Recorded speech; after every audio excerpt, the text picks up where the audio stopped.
నమస్కారం గురుగారు. నమస్తే. సార్ 'త్రిష'కి సంబంధించి అంటే 'త్రిష' ఒక తన ట్విట్టర్‌లో పెట్టిన వ్యాఖ్యలు ఏదైతే ఉన్నాయో వైరల్ అవుతున్నాయండి.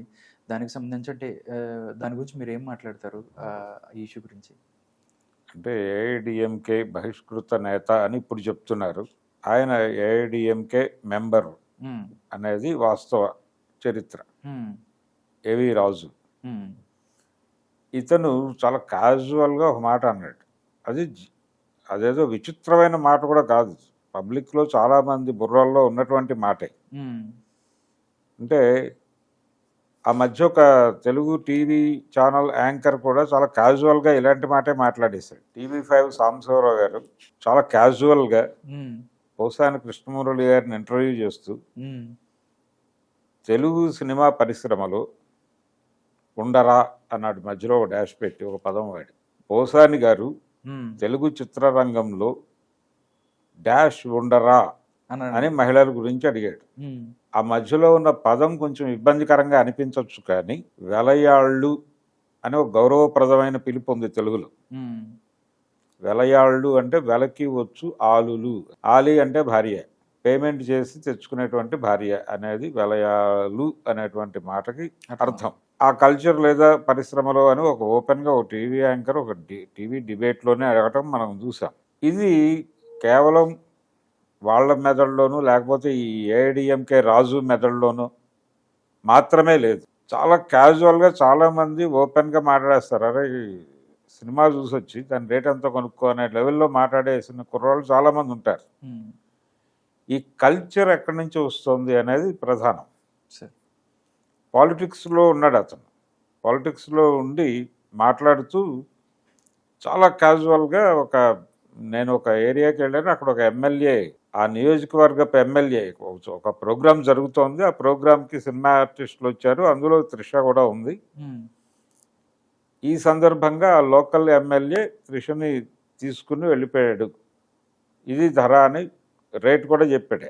ఈ మాట అన్న దగ్గర నుంచి అది వైరల్ అవటం మొదలైంది. అంటే అది నిజంగానే ఇంట్రెస్టింగ్ టాపిక్ అని ప్రపంచం అనుకుంది. ఇక్కడ కూడా అదే దగులుబాజీతనం. ఇది వైరల్ అయింది అంటే ఈ దగులుబాజీతనం ఉంది కాబట్టి. ఇప్పుడు మనం మాట్లాడుకుంటున్నది కూడా దీని తాలూకా ఫ్లేవర్ని సొమ్ము చేసుకోవటం కోసమే అనుకోవచ్చు. నిర్మోహమాటంగా మాట్లాడుకోవాలనుకుంటే అంతే కదండి. ఆ ఏరియాలో పబ్లిక్ ఉన్నటువంటి ఇంట్రెస్ట్, వాళ్ళ ఇంట్రెస్ట్ని బట్టి గేమ్ ఆడాలి. అంటే పింగళ నాగేంద్రరావు గారు పాతాళ భైరవలో అంటాడు, జనం కోరేది మనం చేయాలా, మనం చేసేది జనం చూడాలా అని. జనమే మనము, మనమే జనము అంటాడు పద్మనాభం. అదే పరిస్థితి ఇప్పుడు. జనం ఏం చూస్తున్నారో అది చెయ్యాలి. అది చేస్తేనే జనం చూస్తారు అనే పరిస్థితి కదా సినిమా ఇండస్ట్రీలో నడిచినా, యూట్యూబ్లో నడిచినా, ఒక చోట నడిచినా, ఎక్కడ నడిచినా. సో ఈ కాన్సెప్ట్లో కాబట్టి మనం ఈ టాపిక్ మాట్లాడుకుంటున్నాం. జనమే మనము, మనమే జనము అనుకుని మాట్లాడుకుంటున్నాం. దీనికి మనం అంగీకరించేసి త్రిష గారికి క్షమాపణ చెప్పుకుని, మరొకసారి దీన్ని టాపిక్ చేసినందుకు క్షమాపణ చెప్పుకుని, ఈ కల్చర్ ఎందుకుంది అనే దాని మీద ప్రధానంగా దృష్టి కేంద్రీకరించాల్సిన అవసరం ఉంది. టేక్ ఇట్ గ్రాంటెడ్ అంటే మన విలువలు అన్నీ కూడా మహిళల మీద రుద్ది, పురుషుడు ఎలా తిరిగినా పర్వాలేదు, మహిళ చేస్తే తప్పు, అది తప్ప ఒప్ప అనేది వేరు. అసలు అది తప్పే కాదు. ఒక విధంగా చూస్తే తప్పెందుకు అవుతుంది? ఈ మధ్య కోర్టు జడ్జిమెంట్ ఇచ్చింది. ఇద్దరు ఇండివిజువల్స్, వాళ్ళిద్దరికీ విడివిడిగా పెళ్ళిళ్ళు అయి ఉన్నప్పటికీ వాళ్ళిద్దరూ కలిసి ఉండాలి అనుకున్నప్పుడు టెక్నికల్గా అది తప్పేలా అవుతుందని కోర్టు అంది. నేను అనడం కాదు. అది వాళ్ళ పర్సనల్ స్పేస్, వాళ్ళు ఇష్టం వచ్చినట్టు ఉంటారు. మీకేం సంబంధం? ఎవరికేం సంబంధం? ఎందుకు మాట్లాడుతున్నారు? ఎందుకు చూస్తున్నారు ఇంట్రెస్ట్గా? ఎందుకు దీన్ని ప్రచారంలోకి పెడుతున్నారు అంటే అతను ఓపెన్ డయాస్ మీద మాట్లాడాడు ఆ విషయం. రాజు ఏఐడిఎంకి దీని మీద ఆల్రెడీ ఇండస్ట్రీ నుంచి చాలామంది ఖండన కార్యక్రమాలు మొదలైపోయినాయి. విశాల్ లాంటి వాడు కొంచెం దూకుడుగా మాట్లాడాడు. గతంలో మన్సూర్ అలీ ఖాన్ ఎపిసోడ్ ఒకటి జరిగింది లియో సినిమా సందర్భంగా. అప్పుడు కూడా టోటల్ సినిమా పరిశ్రమ ఆవిడ వెనకాల నిలబడింది, సపోర్ట్ ఇచ్చింది బలంగా. మీకేం పర్లేదు మేము ఉన్నామని చెప్పారు. ఆవిడ కూడా బాగా అంటే ఇంత సపోర్ట్ వస్తుందని నేను అనుకోలేదు అనే మాట వాడేసింది ఆవిడ. సో ఇప్పుడు కూడా దాదాపు అదే పరిస్థితి. ఇప్పుడు కూడా చాలామంది ఓపెన్గా ఖండిస్తున్నారు ఆ రాజు ప్రకటనలని.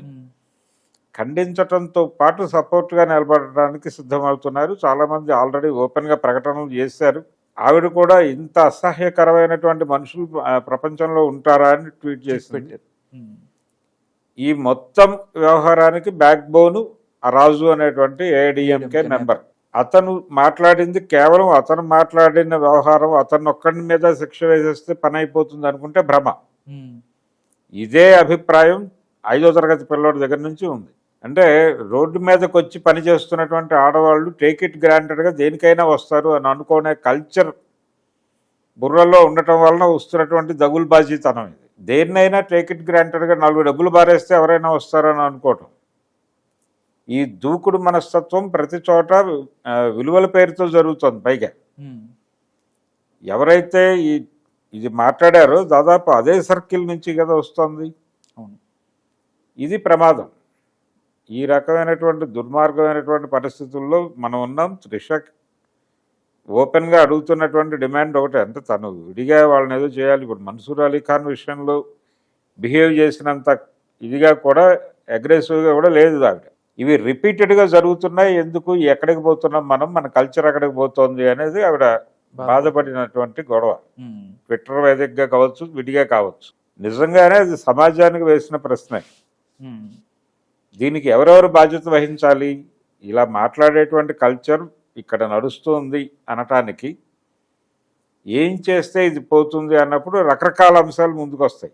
పిల్లల పెంపకం దగ్గర నుంచి, వాళ్ళని గైడ్ చేయడం దగ్గర నుంచి, తల్లిదండ్రులు, వీళ్ళందరూ తల్లిదండ్రులు అలాగే ఉపాధ్యాయులు వీళ్ళందరూ కూడా బోన్లో నిలబడాలి. ఇలాంటి మాటలు మాట్లాడేటువంటి కల్చర్ ఉన్నటువంటి వాళ్ళని మీరు ప్రొడ్యూస్ చేసి మార్కెట్లో వదులుతున్నారు అని.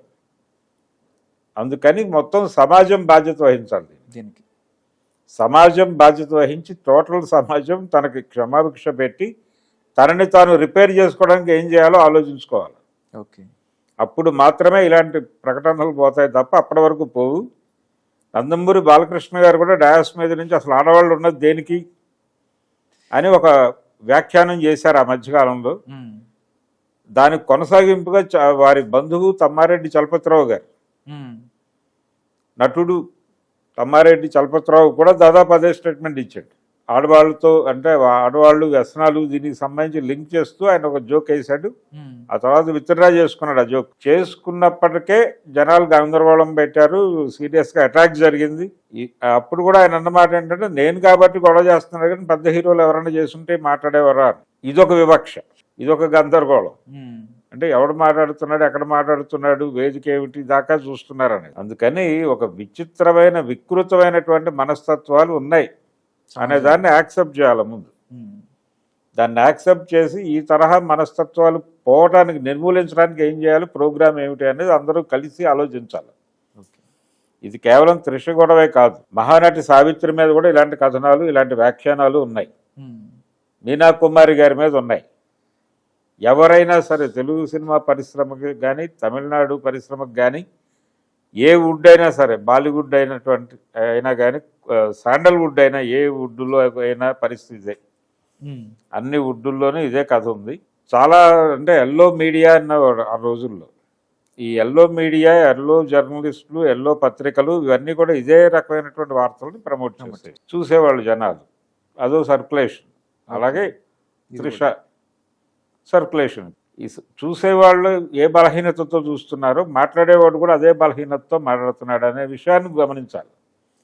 చూసేవాడిని కూడా తిట్టాలి. లక్షల మంది చూస్తున్నారు, వైరల్ అవుతోంది అని చెప్పి ఆనందపడుతున్నారు కానీ గందరగోళం ఉంది. అందుకని ఇది చిన్న విషయం కాదు. ఇది త్రిషకి కన్ఫైన్ అయ్యి జరుగుతున్నటువంటి వ్యవహారంగా కూడా చూడకూడదు. ఇది ప్రపంచవ్యాప్త సమస్యగా మాత్రమే చూడాలి. సమాజం పట్టించుకోవాలి.